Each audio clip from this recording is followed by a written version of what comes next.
দেশের রাজনীতিতে নতুন করে আলোড়ন, একটি ছোট্ট স্ট্যাটাস কিন্তু তুমুল আলোচনা। জনপ্রিয় সঙ্গীতশিল্পী আসিফ আকবর এবার সরাসরি আঙুল তুললেন বিএনপির দুর্বলতার দিকে। কি বললেন তিনি, আর কেনই বা এত আলোচনা? সোমবার বিকেলে সামাজিক যোগাযোগ মাধ্যমে দেয়া এক সংক্ষিপ্ত স্ট্যাটাসে তিনি লিখেছেন, দল হিসেবে বিএনপির 4টি বড় দুর্বলতা রয়েছে। এই 4টি ক্ষেত্র হল মিডিয়া, সংস্কৃতি, ক্রীড়া এবং সাংগঠনিক শৃঙ্খলা।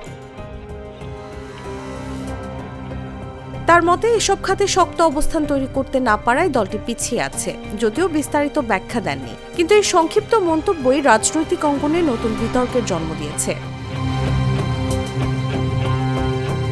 স্ট্যাটাসটি প্রকাশের পর থেকেই সামাজিক যোগাযোগ মাধ্যমে শুরু হয়েছে আলোচনা সমালোচনা। কেউ তার সাহসী মন্তব্যের প্রশংসা করছেন, আবার কেউ করছেন কটাক্ষ।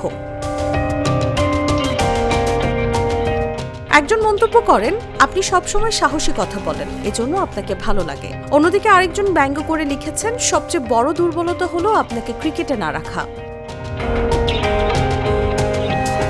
সমসাময়িক নানা ইস্যুতে নিয়মিত মতামত দেন আসিফ আকবর। তার এই মন্তব্য সেই ধারাবাহিকতার অংশ হলেও রাজনৈতিকভাবে এটি নতুন করে ভাবনার খোরাক জুগিয়েছে।